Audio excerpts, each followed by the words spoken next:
You are listening to Stump the Pastor, the show where you, the listener, send us your Bible-related questions, and we attempt to answer them for you. I'm your host, Pastor Ellis Wedel, and today in the studio I have with me my friend Adam Hrankowski. Still with you. There you go. It's back at you. And Matt Wedel. Hello. So we are almost at Christmas. What do you think of that? Almost. Well, depends on whether you're going when we're recording it or when people are listening to this. Yeah. Now there goes the illusion. There goes the illusion. Okay.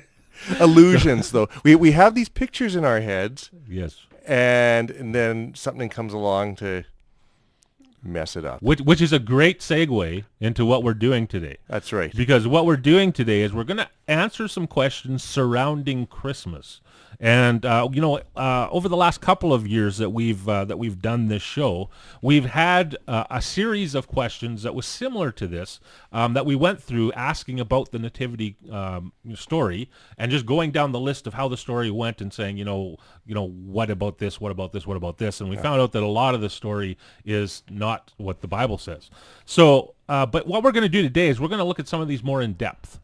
So this show, we're going to be I'm going to focus in on this idea that there was no room in the inn when Joseph and Mary came to Bethlehem to be registered. The big flashing no vacancy sign. That's right. That's right. Just that must have been terrible pulling in and seeing that. Very. That would be a very, very tough situation. That would be a tough situation. You know, Jesus was born on a Sunday. Was he? Yeah, because I found a calendar on the internet. Yeah. Where you can go from the year 1 to like the year 10,000, and December 25th, 1 AD was a Sunday. Well, if it's on the internet, it must be true. It must be true. So we're going to look at this question first about was there no room in the inn, which is an interesting question because in verse 7 of Luke 2, 1-7, it specifically says, what? What does it say at the very end of that passage? She gave birth to her son because there was no place for them in the inn. Because there was no place for them in the inn. So you say, well, the Bible says that. Why would we even be questioning that? Yeah, and you know what? He should have phoned in ahead of time and booked it. But probably they were overbooked. Something was the problem anyway. Yeah. So I'm going to get you to read the actual passage from Luke 2, verses 1-7. This is what the Bible says. And this is from the ESV. In those days, a decree went out. I feel like Linus. Yeah. Light, please. Okay. Good. In those days, a decree went out from Caesar Augustus that all the world should be registered. This was the first registration from Quirinius. When Quirinius was governor of Syria. And all went to be registered, each to his own town. And Joseph also went up from Galilee, from the town of Nazareth to Judea, to the city of David, which is called Bethlehem, because he was of the house and lineage of David, to be registered with Mary his betrothed, who was with child. And while they were there, the time came for her to give birth.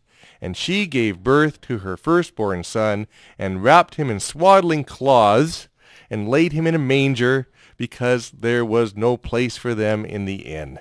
There you go. Seems like the question's answered. It seems like the question's answered. That's a short stump. So let's just on sing to the next Christmas question. carols now. Okay. No, it's not answered. And it was yet. a Sunday. It was, yes. We'll throw that in there just to make sure we got everything correct. So here's what we get out of this Bible story. We look at that, and this is the traditional way of looking at this story. Here's what happened. Joseph was required to take his betrothed wife Mary to Bethlehem, a city of his ancestors. It was a long journey. It was probably 3 or 4 days, and Mary was already far along in her pregnancy. Okay, and they traveled through the south of Israel, and she rode the donkey. She rode the donkey while he walked ahead. That's right. Right, and as they approach Bethlehem, Mary all of a sudden starts having birth pains. Don't you hate that? Right, yeah. And Joseph begins to panic. So they enter Bethlehem, and as they're entering in, he's knocking frantically from door to door, trying to find a place for his wife to be able to go so she can have this baby. Right. But everyone who answers the door says, we got no room. We got no room. We're door packed. after door, house after house, nobody has room. There's a big census going on. Right. And it's Christmas, too. Yeah, and he's frantic, Okay. right? He's frantic. So he starts carrying Mary because the donkey can't go any further because, well, it's town. You don't let donkeys go ride. That's right. You got to tie up your donkey. That's right. It's So bylaws. So he carries Mary and finally receives permission to use somebody's stable, right? They have no room in the inn, but they say there's a stable outside and you can go do that. Yep. So this is a place where only animals should be kept. And Joseph takes Mary inside and she gives birth to Jesus. And Jesus, of course, should have been placed on a throne because he was the king. Right. But instead, he is placed in a feeding trough for animals. Okay? Right. Because there was no place for them in the inn, and there was no place for them, we would say, in the hearts of the people that were around him. In the hearts of the people that were around. So that's the traditional reading of this story. Now I'm going to tell you what the latest and most recent discoveries would tell us about that story. I got to admit, Ellis, when I first read this, I thought, uh-oh. Yeah. This is a little bit, and I was putting you on there about the Sunday thing as well. If anyone's angry, Adam's phone number. Okay. Moving right along. Okay. So here's the thing. Now we're going to talk a little bit about history with regards to this. Okay. And so just three really quick things with regard to history. One is that even if there was a census taking place during that time, it seems very difficult to believe that when they arrived in Bethlehem, there was absolutely no place for them to go. It seems strange that would be the case. Now, I know some people out there would be looking at this and they're, this is how I used to picture it in my head. Mm-hmm. There's a big concert in town, right? Yep. And so everybody's come in and all the hotels are full, and that happens every once in a while, depending on the city that's in, right? Yeah. So it was just like that. Okay, in this particular place, everybody's coming back to be registered, and all of them are there, and all the places. Sure, but like the Canada Games, right, Prince George, right? Yeah, you had that. But it seems strange in this particular situation, even with that happening, and we're going to talk a little bit more of that. We'll fill that in a little bit more as we go on. Number two, one of the reasons for that is because Mary had relatives very nearby. Okay? So in Luke 1:39-40, it mentions that Mary stayed with Zachariah and Elizabeth, who lived in the hill country of Judea, which is only a few miles away. Okay. And so you would think, well, you know what? They're close enough that they could go stay with them. Well, right? and I've got another question, but question with an answer, right? Is why did they go to Bethlehem? Why didn't they go to Eilat or whatever? I'm thinking modern. Okay. Yeah. Why was it Bethlehem that they had to go to? Because that's where his ancestors came from. That's right? where his ancestors came from. So now, family. Right? I'm just thinking about that. I mean, you'd think that if somebody that's from the where family his lineage comes from, you think that he would have family there too. So even though we've got explicitly it speaks about Mary, yeah, I would think that he would have family nearby. Absolutely. So that's another reason to believe that. Yeah. The third thing I would say is that unlike today, hospitality was like huge in this day and age. Yeah. Right? People didn't typically go to a hotel or someplace. If they came to a new town and they needed to stay somewhere, they'd go to the town center, and then somebody would see them in the town center because that's where all the visitors were, and they would invite them to their home. It seems very unlikely that of all the people that were in Bethlehem, that nobody would take these people in, especially in the situation that they were in. Yeah, even if you're crowded. Even if they're crowded, in that's the right. room, right? Yeah. Because we could stick a couple more in here. We'll make room. Right. You would think so. Anyway. So why does it say there was no room in the inn? Well, we're going to get to that. Okay. Here we go. So the urgency. Let's talk a little bit about the urgency that there is here. And so it says, and while they were there, the time came for her to give birth. It says in Luke 2, verse 6. And of course, like we read, the historical taking of that is that, she's going into labor pains as they enter Bethlehem, and they need to find a place quick. But it doesn't mention in that verse whether they were there for 5 minutes or for 5 weeks. So this picture that we've got, of Mary, and she's 9 months pregnant. Yeah. And sitting there with her big belly on the donkey. Yeah. I mean, this is something we read into the text. That's something we read into the text. All we know is that while we were there, and we have no indication how long they were there. Nope. Right. She gave birth. She gives birth. That's right. She gives birth. In fact, we know that while we don't know the specific amount of time that they were there. Now I'm going to jump into the next question we're going to be asking for a second. Okay. We do know that they were there for a long time because they had to be there when the wise men came, which is kind of ruining this that's right. question Yeah. because because the wise men don't show up for a while. Okay. Now here's another picture that we have, and I've got we've got the kids' books at home. These pictures are great, and there's Mary. She's just given birth in this stable. Yeah. And Joseph is kind of standing there, and he looks a little stiff, right? Because it's just, come on, he doesn't know what to do. Yeah. Right? Yeah. and you always you get the picture of there's the two of them, and then there's the baby born, maybe the drummer boy outside the window, Yeah. I don't know, right? But in one of the there's 4 gospels in the Bible. There's 4. Matthew, I know Mark, that. Luke, I don't John. know if they know that. Okay. There are 4 gospels in the Bible, but that doesn't mean that those are the only gospels ever written.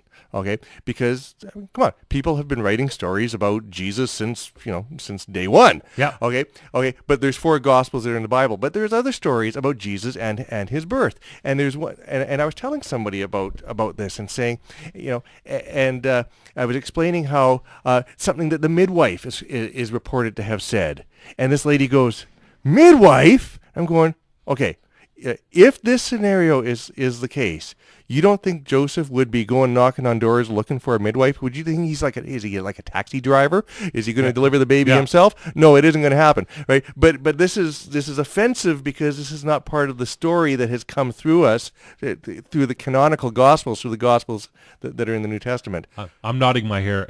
He's back nodding. And forth. Nodding in an up and down fashion. Yeah, in an up and down. Not fashion. back and forth, up and down.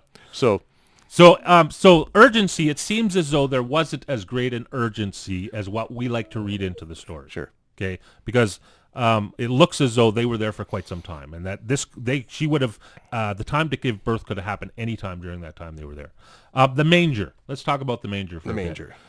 This is how many sermons have I heard about the manger? About how Jesus should have been on a throne, but instead he was in a trough. Okay, I've heard that he was born in a manger. in the manger. Yeah, So because the word manger now starts to mean, because all we know is about a manger, and he was, And we see, what the interesting thing is later on when it talks about the shepherds going to see them, they say there was Mary and Joseph and the babe in a manger. In a manger. All 3 of them were in they're the all in the manger. manger. It's a big manger. But what we've got here, and this is, rabbit trail, but we'll come back.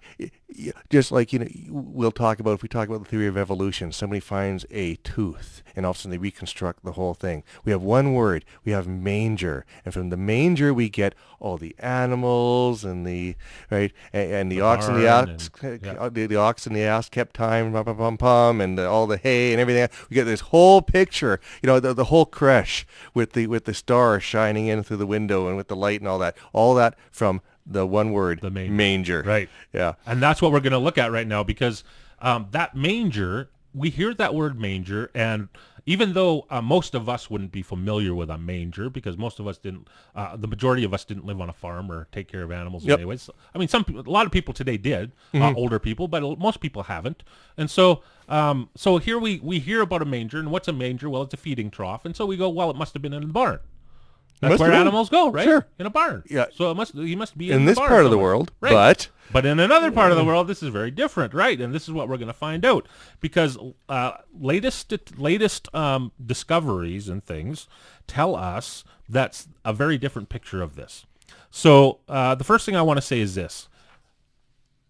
Feeding troughs were placed outside homes in a stable sometimes. There was that happened in those days. It happened. Okay? Yeah. The larger manger, though, oftentimes was in the family room of their home. And then there was a smaller manger in the animal room of their home. So let me give you a picture of this. There's the houses were generally the size of what we would consider to be an average parking lot stall. Okay. When you go to a Costco, we'll say Costco because they got wider ones. So we'll give them the benefit of the doubt. Sure. And say we got a wider stall. The handicapped stall. Right. Okay. So they were about that size, average in Jerusalem, Bethlehem, and those places in that day. And then they had one room that wasn't walled off, but it would drop down a couple of steps, and this is where the animals would stay in the house.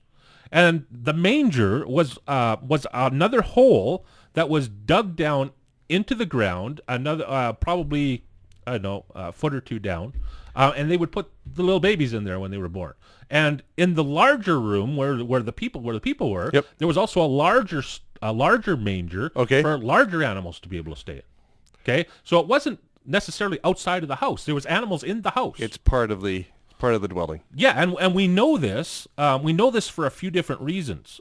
We know this because of different stories that we have in the Bible. One is from Samuel 28:24, where we have this story. It says, "Now the woman had a fattened calf."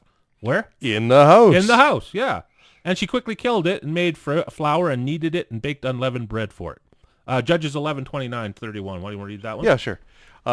Then the Spirit of the Lord was upon Jephthah, and he passed through Gilead and Manasseh, and passed on to Mizpah of Gilead. And from Mizpah of Gilead, he passed on to the Ammonites. You've given me a lot of the names here, personal names. And Jephthah made a vow and said to the Lord, and said, "If you will give the Ammonites into my hand, then whatever comes out from the doors of my house to meet me when I return in peace from the Ammonites shall be the Lord's, and I will offer it up for a burnt offering." Now, don't try this at home. No, yeah, that's right. It didn't turn out good here either. But what we're seeing here is that he expected an Jephthah animal. Expected that an animal would come out the door, and that he would be able to offer an offering to God of that animal. He was living in the house. And then, with regard to the size of the home, Matthew 5, verse 15 says, this is Jesus speaking, he says, "Nor do people light a lamp and put it under a basket, but they put it on a stand, and it gives light to where?" All the house. All the house. Now, let me ask you something, any of you out there. In your house, if you light up one of your lights that's in the house, does it light the whole house? If I light a lamp in the living room, yes, it's still dark in the bedroom downstairs in the far corner. Hallways, all those things, bathroom, all those things, right? Yeah. This tells us that those homes were small enough that if you lit a light there, you light a light, it would light the majority of the house. It lights the house. So we have a small place, but it has animals within the house. So we have the picture there is that we have a first century house in Israel. It has a large family room, well, large comparatively, but not compared to our homes, where the family would eat and cook and sleep and do general living. At the end of the room, there would be some steps down to a lower level going down only a couple of feet. That lower level would then be the animal room of the house. And they would construct it so that it was slanted slightly toward the animal area for easy cleaning. And there would be an exterior door into the animal area. So when people came into the house, they actually came into the animal part and then came up into the regular living space of the people. Okay, but now you did say that it could be a stable. So let me ask you the question. Why does it say there was no room in the inn? Well, yes. Well, that's a good question. Now we're going to get to this. So I'm such a good foil. This is great. Yeah, okay. This is great. You're leading into this really well. So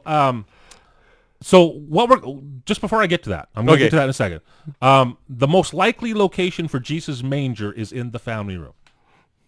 That he was actually in the house, and that manger that he was placed in was a dip in the part of the living room where everybody was. Okay, so then we say, well, most translations use this word "inn" and say that there was no room for him in the inn, rather than a lodging place. So why would we say inn? Well, the word inn or the phrase lodging place bring to mind this idea of a hotel, right? Place where people go and they pay some money and they stay there. Yep.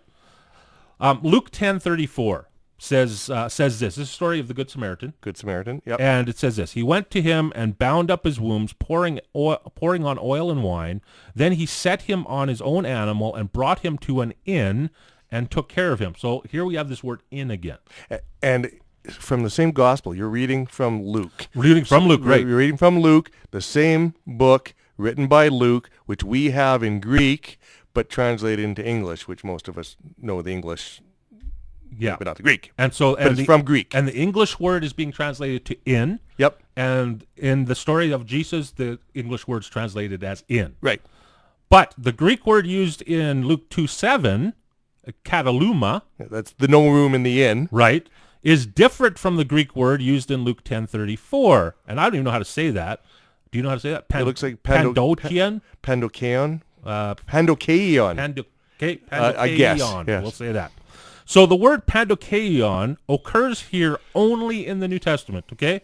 Only here in the New Testament. That word kataluma, which is the one that's used in Jesus' birth, right, occurs two other times, once in Mark and once in Luke, which are parallel verses about the same story. Okay. And Luke 22:11 says, "Tell the owner of the house, the teacher asks you, where is the, and this is that same word, guest room. Guest room.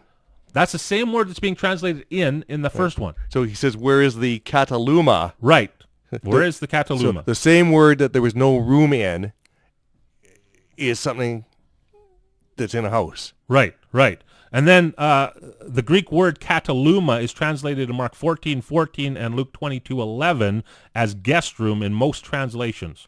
Right. However, most translations have in Luke 2:7. Gotcha. So, and it's in a house. Yeah, and it's in a house. The NIV says this. This is interesting because NIV is probably the most accurate here. It says, because there was no guest room available for them. Okay. That's probably the more accurate translation. And it's more accurate probably because it's the most consistent with what every other place has been translated that way. So it's inconsistent with the picture that we've got up and all the Christmas carols and the Silent Night and all that, but it seems to be paint a more consistent story with the underlying Greek. Right. So then we have this story going on to this place where we see the shepherds were told by an angel that they would see a baby lying in a feeding trough in Luke 2:20, and it says, and the shepherds returned glorifying and praising God for all they had heard and seen. Oh, just a minute here. Where am I? All they had heard and seen. You're looking at shepherds. And had been told to them. And Joseph took Mary to Bethlehem for the census ordered by Caesar Augustus. He wasn't. This is what we seem to see from the picture of what we're getting now. He takes Mary to Bethlehem for this census that was ordered by Caesar Augustus. He was not rushed to find a place. When he arrived, the guest room of one of the homes was already full, the one he was going to stay in. So there was a lot of people in that guest room, and so he and Mary had to stay in the family room with everyone else that was there. They didn't have their own separate room. They had to stay with all the rest of and that would be usual. We're not like us where we've got everybody gets their own bathroom and ensuite and all that. Yeah. So when it came time for Mary to give birth, she did so in the family room. Okay. With all the rest of the people they were staying with. They placed the baby. They Jesus. might have gone into the next room. They might have put some blankets up. Sure, yeah. They placed the baby Jesus into the feeding trough for animals located in the floor of the family room. Mm-hmm. There was no cave, there was no stable, and probably no wooden trough. And so that's where we're left at the end of that story. That's where we're left, yeah. And Joseph probably was not standing right there because I don't think that would be as common. There were probably some ladies that were quite used to midwifing. He was probably outside looking at the stars. Yeah. But you see, Ellis, all this is wrong because I've been to the exact spot where Jesus was born, and there's a church there. Yeah, so he was born in the church. Is that he was born in the Church of the Nativity in Bethlehem. I've seen it. And there's a grotto downstairs. Yep. Okay. Have you been there? I have. Well, no. We were supposed to go to Bethlehem when we were there. Okay. And there was too much fighting going on. So we got to Jerusalem, but we didn't get to Bethlehem. Okay. Well, you go down there, and you can see the exact spot because they must have put a flag there. Said, we've got to mark this spot because Queen Helena is going to come in a few hundred years and want to know where this is. Okay. So there's a spot, and it's like there's this star-shaped little indentation in the floor. Okay. And there's apparently there's a legend that if you look into that, the pure of heart can see a star inside that indentation. Wow. Now, do you know what color the star is? Gold? No, I don't know either. Okay. It's the pure of heart. I'm guessing you're... Yeah, that's right. Of course, I can't tell. Matt, do you know? No, he doesn't know. He's not there. Okay. So you have something to say about the star, though. I have something to say about the star of Bethlehem. Okay. Now, Now, there's different ideas as to what the Star of Bethlehem was. Okay. Some say it could have been a miraculous event. It could have been the Shekinah of God's glory, like this sort of glow. Right. Okay. That's so it could have been something miraculous. But okay. Now, I question whether it was something really, really obvious, because when the Magi, which I think we'll talk about next week, when the Magi, the wise men, whatever we call them, when they came into Jerusalem, okay, they had to ask for directions. Yep. Okay, and Herod didn't seem to really know what was going on. So, right? so your argument is, if they came in and said, "Where's the star? We saw the star. Where's the star that's leading to the king?" That people would be going, "Well, there's something in the sky we've never seen There's before." something, yeah, and maybe it's not there now, but where was it? Maybe it disappeared. Because we sort of imagine, like nowadays you got helicopters and they're flying low and they got the spotlight. This is the kind of picture you see in some movies. I don't think it was anything like that. I think I've heard a theory, which I don't know if it's right or if it's wrong. Yeah. Okay. Yeah. And the theory has been put forth by a number of writers. One writer, his name escapes me, but he wrote a book called the Star That Astonished the Earth. Hang on, let me look here. I've got some notes here. The Star That Astonished the World, Star of Bethlehem by Ernest Martin. Ernest Martin's got some interesting ideas. Let's just. Okay. We're gonna put it at that. Okay, always an interesting read. And he presents the idea that the Star of Bethlehem was Jupiter. Okay. Okay. Yeah. So what we've got here is we've got people who are trained to look at the stars, and so when they see something interesting, it's just like a doctor looking at an X-ray. You and I look at it and go, "It's a bunch of black and white," but that doctor looks at it and goes, "Oh, there's something going on here," right? So they would look at the stars and say, "Oh, there's something going on here." So that something that the trained eye would see, but that you and I might not see. Right. And furthermore, Ernest Martin in his book, he makes the argument. He suggests that the Magi would have been familiar with the teachings of Daniel. We'll talk about this next week. If they were from that same part of the world, right. that Daniel had been from, and he even argues, I think, that Daniel was one of the Magi, hundreds of years beforehand. So they would have known the timing of the coming of Jesus. And they would have had some idea, and so then they would have said, "Hey, it's about now." The tradition would have been passed on. It's about now. Let's start looking for things. Right. And they would have seen Jupiter do some interesting things. I think I'll go into detail a little bit more next time. I don't know how much time we've got. We got a couple minutes. We got a couple minutes. Yeah. Okay. So, like for example, where it says that the star stopped. Yep. Okay. Now in what happens with planets, because of we've got motion, wheels within wheels. We've got the outer planets. They're circling around the sun, and the Earth is circling. So we've got all this circular motion superimposed on each other. So what happens is, if you follow a planet day after day, it'll look like it's tracking through a constellation, and then it appears to stop, and then it turns around. Okay, and it goes back. Yep. And curiously enough, about a year and a half after Jesus was born in this fellow's reckoning. Yep. Okay. So when Jesus was about a year and a half old, curiously enough, the night was December 25th. Okay. It was December 25th. It actually stops in the constellation Virgo, the Virgin. Okay. Mm-hmm. And just at some point that evening, okay, I'll just say at some point that evening, just right directly overhead is a constellation that we now call Coma Berenice, okay, which E.W. Bullinger, in his book Witness of the Stars, says originally it's not anymore, but was originally a depiction of a woman with a child. Right. And also in December, you've got a meteor shower there. So it could have been natural phenomena that these people, because of their knowledge of the times from Daniel, who sets the time for the Messiah to come, they may have interpreted these in certain ways.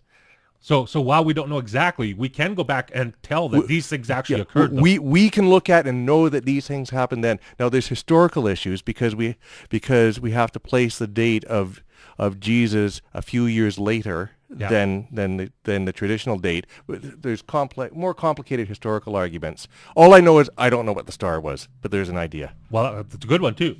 So the last thing I'm going to say just before we close today is that just so you guys know, a lot of the information I'm getting my stuff from today is from a new book that I just got that was put out in 2015, and it's by D.A. Croteau, and it's called Urban Legends of the New Testament, 40 Common Misconceptions.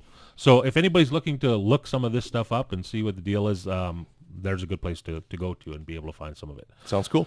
So we want to thank you for joining with us today, and we want to let you know that we're going to be here again next Sunday at 8:30 for Stump the Pastor. If you have a question about the Bible or Christianity, please send it to my email, which is pastorwedel, Wedel, @outlook.com. If your question is chosen to go on the air, you will receive a free gift, compliments of Heartland Baptist Church and CFIS FM. Until next time, may God richly bless you, and so long. Take care. Auf Wiedersehen.